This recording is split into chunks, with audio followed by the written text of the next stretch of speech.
Oh, it's a beautiful day on Delmarva. Welcome back to Shorebilly Farmer.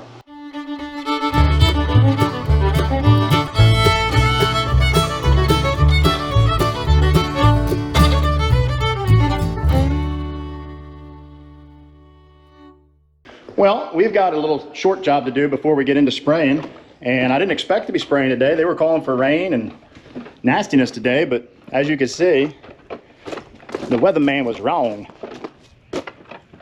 So, I'll show you why we're not spraying right away. But I've got some filters that I need to put on our new to us brand used bulldozer. So I'm going to be doing that as I wait for the moisture, the dew, to burn off.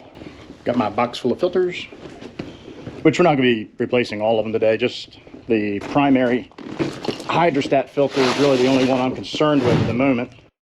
Okay, the reason we're not going to jump right into spraying, some people say this doesn't affect the spray, some people say it does. We're not in a hurry today, so I'm just going to wait. But if you can look at my shoes, look what happens when I walk through the grass.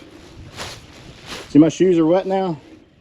So the idea is that, you know, when you mix your chemicals, you mix them with a certain amount of water, and you want that water to be a carrier to spread onto the leaf of the plant.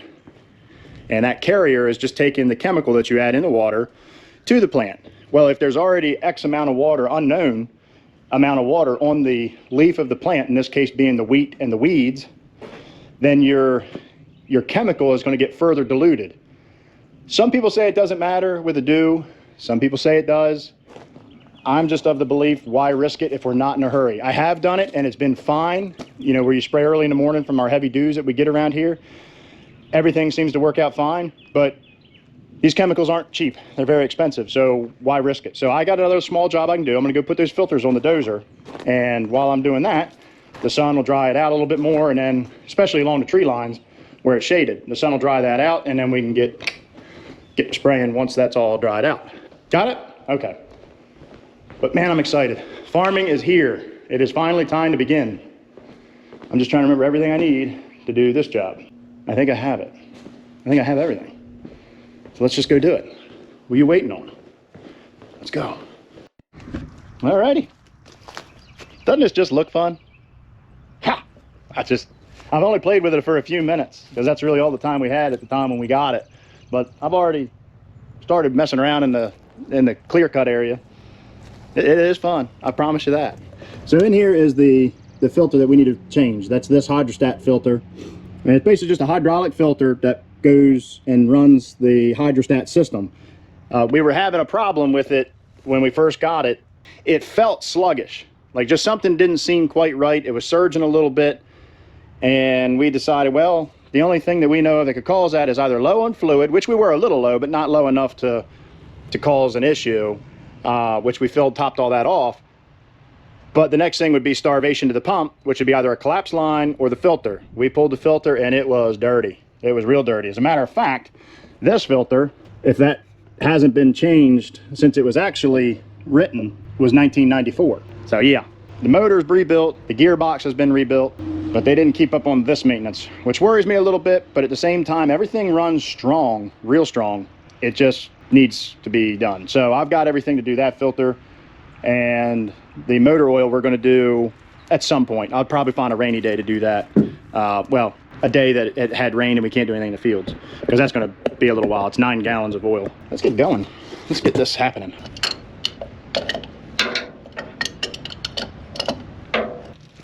See, new filter in the housing. We're leaking hydraulic fluid because, well, there's nothing there.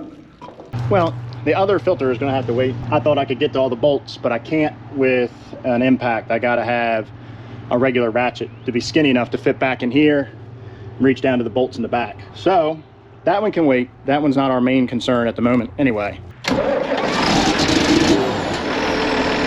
Don't she sound good? Well, that's warming up. Show you the inside here. Now, this is the view, minus the broken windshield. Ain't a whole lot to it, really. Your steering pedals, your throttle, forward and reverse, and this controls the blade. I won't be doing much talking while I'm in here. As you can tell, it's pretty loud. before I get into spraying, I figured I'd explain a few things as to one, how the sprayer works, and two, how we determine what we're spraying. Today we're going to be spraying wheat, and we've already had a crop consultant, a professional, go out and take a look at our crop and see what weeds we have in it. And from that determination of what weeds we have, he builds a recipe, if you will, of what chemicals we need to spray and at what rates we need to spray them at to combat the weeds. And that's done for two reasons. One, it saves us money because we're not spraying a chemical that we don't need to fight a weed that we don't have. Secondly, we're not putting out chemicals on the ground that don't need to be there. So there's two reasons why we do that. So first thing with the sprayer, this tank is full of nothing but water. Pure water right out of the well, that's it. There's no chemical in it whatsoever. We add the chemical in up here, and this is called an inductor. So we put our chemical in here, and as the pump drafts the water out of this big tank, it comes through this little nozzle right here. And that creates what's known as a venturi, or a low pressure. And what it does is, just by the water actually flowing through that pipe, it creates a low pressure and sucks the chemical down.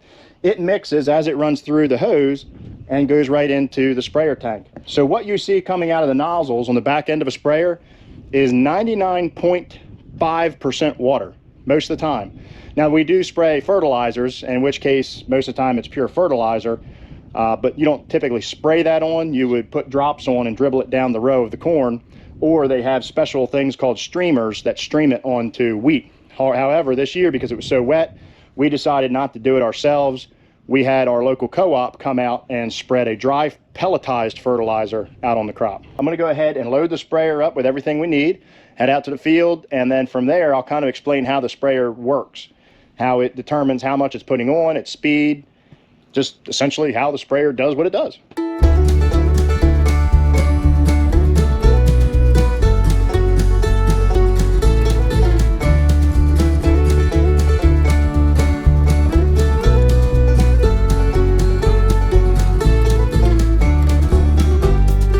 One of the things I have to do, just like we did with the lime spreader, is I have to enter the new field that we're going into.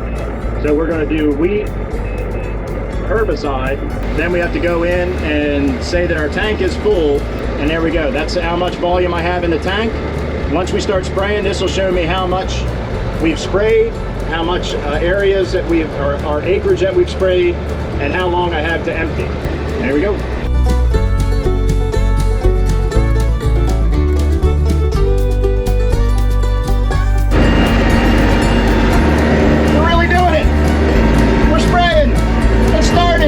Harmon's here! Woo!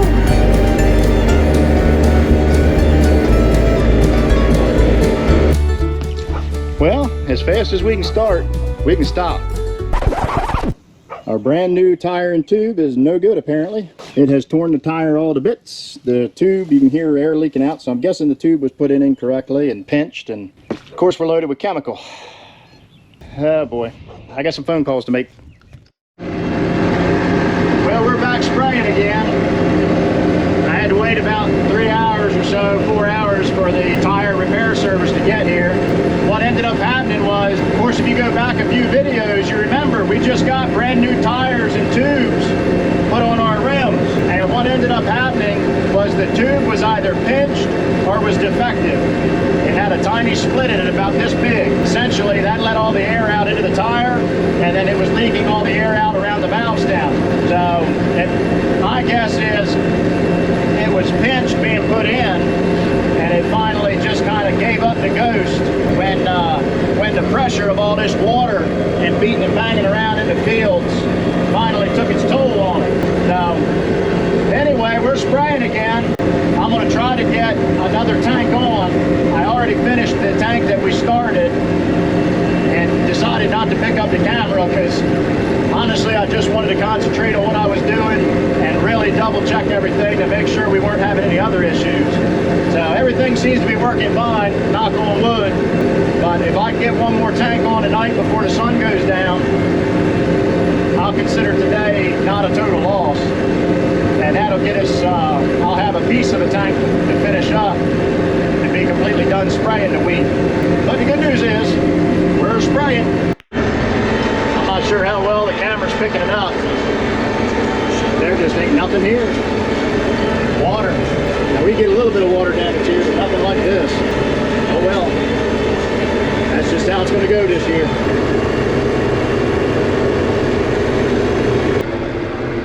Home sweet home. Beer 30. Well, it's the next day. Beautiful day. It's like 80 degrees, partly sunny, mostly sunny, I guess. I got my dad shorts on, the cargo pants, rocking the dad bod. I still have 1 tank of spray to put on wheat. It got too dark last night, and not that dark's a problem, but the dew settles on the wheat. And like I explained, I personally don't like putting chemical on when the dew sets in. So we're gonna finish this up today. It is Sunday. I don't like to work on Sunday, as you all know. I like to try to make it about family or little things around the house, but just not work. But wheat's getting tall, it's gotta get done. And special shout out to my mother, happy birthday. Today's her birthday. She's coming over for dinner and play some cards, and I don't know, whatever a son can do to torment their mother on their birthday, I plan to do. If you want to say happy birthday to Shorebilly's mom, leave a comment down below. Let's kick this pig.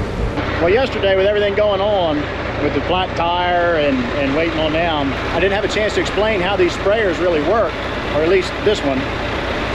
So you've got a solution tank. In that tank is the chemical. 99.5% of that is water.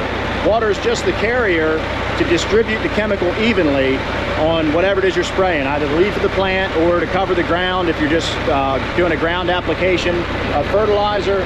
All water is just the carrier to help distribute that chemical evenly. That's it.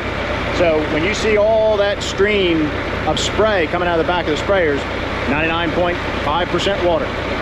So you've got, obviously the engine of the sprayer drives the sprayer, but off of the engine, at least on this sprayer, is a pulley that runs the pump. Now the pump has an electric clutch on it, so I can turn it on and off. And the speed of that pump is determined by the RPM of the engine. That's what pressurizes the solution. So then it goes up that pipe that you see there underneath the cab and comes back here. Back here is a servo, which is basically, think of it as a valve on a spigot on your hose. It's electronic, but as you close the valve, the less flow you're allowing to get out to the boom. As you open the valve, the more solution or the more chemical you allow to get out to the boom, to the spray tips. So that's how it determines, and all that's determined off of the GPS up in the sprayer. That GPS is telling that servo, hey, we're going this fast. I know you're covering X amount of feet, and there's another device up here that counts how many gallons are flowing through the pipe. So the GPS display is then doing a calculation, and it knows how much spray it needs to apply, and that's where it modulates that servo to close. Think of it as a gate valve. It closes and opens it depending on how fast or slow I'm going. So that's how that works. And then the GPS on top of it is also telling these valves, here I'll walk around the back of the spray boom. Then on top of it, the GPS knows where we are in the field at all times and where we have sprayed and have not sprayed. So the GPS is going to control these valves, valves 1 through 5. Those valves control the sections. So this here, from here down, is one section. From here to here is a section, and then you've got the middle section, and then it repeats down there. You got a section on the end and a section in the middle here. And the way the GPS works is as I overlap into an area that I've already sprayed, the GPS will tell those servos to shut off, and it'll allow only half of the sprayer to spray, shutting off this half, or just shut off one section. And that's something you don't typically see on an older sprayer like this. I built an interface panel with just some relays and installed that GPS system in the sprayer. It was a lot of money to do it, to buy the equipment, somewhere on the order of like $4,000 to get all the electronics and everything. I bought everything used, but it has saved a lot of money, and it actually saves your crop, because if you overspray some of these herbicides, you can actually damage the crop. So it paid for us, especially since we don't have nice square fields, and you always end up overlapping. So for us, it was a money saver to go ahead and spend that money and save that crop. Not to mention, again, it comes down to environmental responsibility. We don't want to put more chemical out there than we need to.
right, the wheat has been sprayed. That job's done. It is Sunday. I am going to do a little yard work, but mostly just relax. Maybe even have an adult, no, I'm out of adult beverages. This is a crying shame. Okay, anyway, thank you guys for watching, and goodbye from Delmarva. Shorebilly Farmer, out.